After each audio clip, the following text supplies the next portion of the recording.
I bet you didn't know just how brutal the winter of 1886 was for frontier homesteads.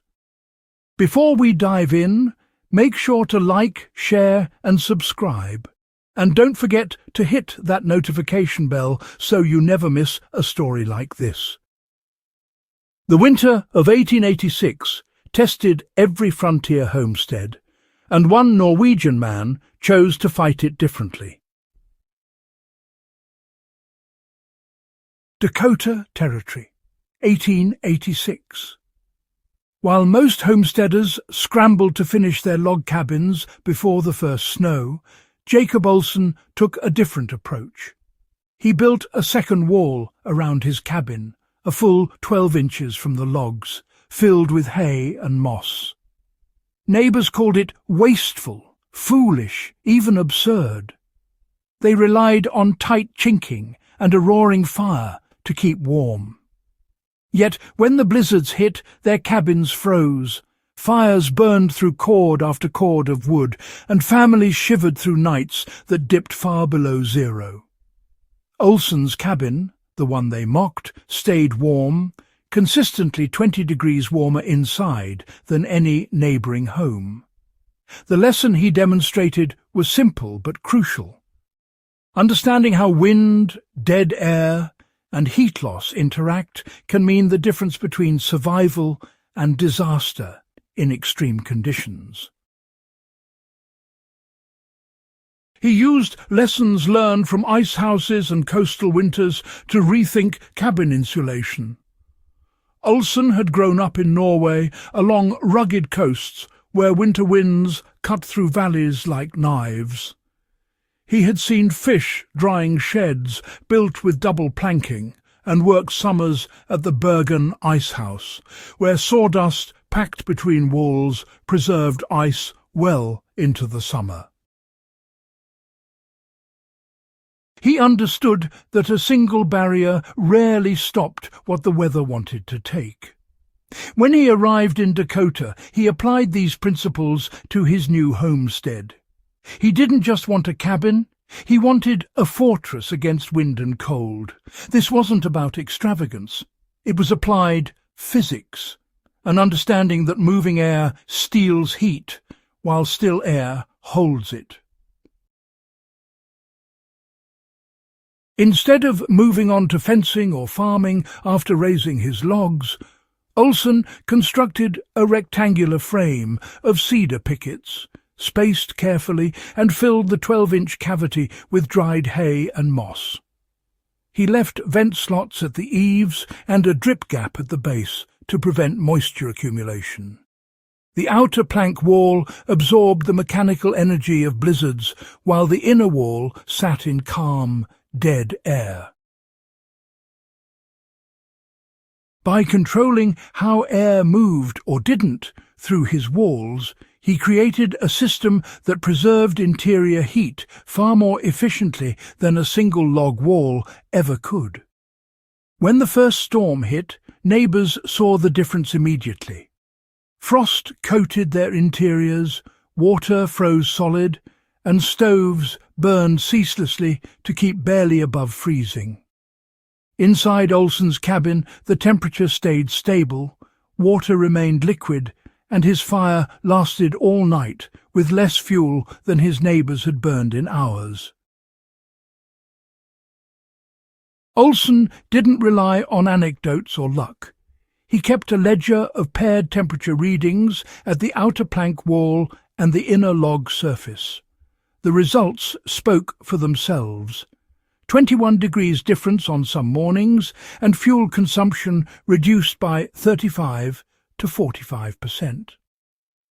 His neighbours, initially incredulous, witnessed the results firsthand as temperatures plunged, realising that the Norwegians' seemingly excessive labour was grounded in measurable, repeatable science.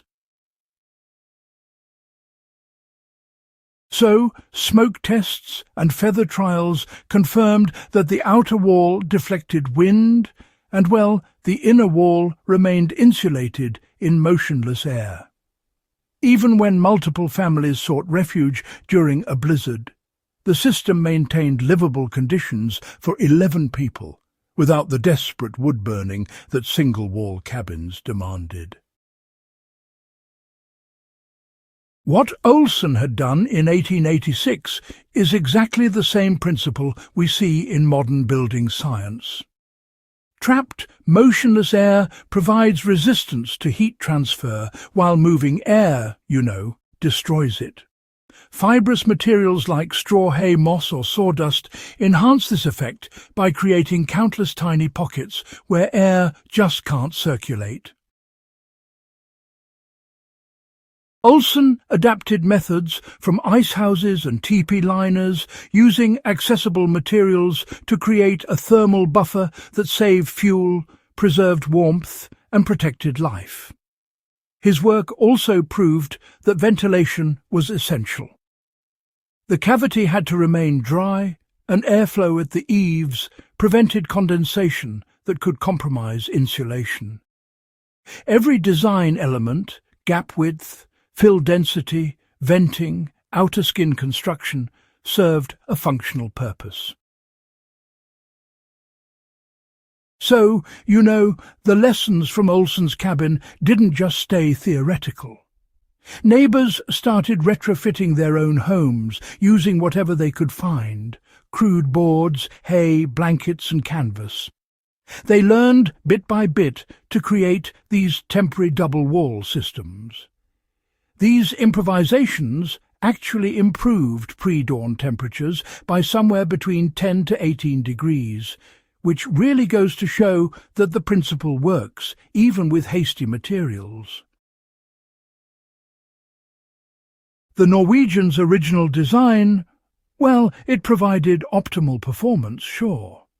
But the underlying idea, using sacrificial outer walls, dead air cavities and controlled ventilation, is something that can be adapted for survival in just about any high-wind, freezing environment. Olsen's approach teaches more than just frontier carpentry. It really teaches a mindset.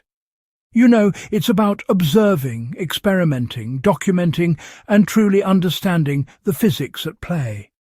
Extreme weather, well, it rewards preparation that is thoughtful rather than merely conventional. Sometimes materials, placement, and airflow control can actually be more important than fuel alone. So whether you're building a cabin, a temporary shelter, or maybe retrofitting an existing structure, the principles of dead air, wind buffering and measured ventilation remain essential lessons in practical survival. History, in this case, isn't just a collection of stories about hardship. It's really a blueprint for solving the problems our ancestors faced with intelligence and ingenuity. If you want to see more historical examples of applied survival techniques and learn how practical wisdom from the past can save lives today, make sure to subscribe to Warfront Survival and share this video with fellow history and survival enthusiasts.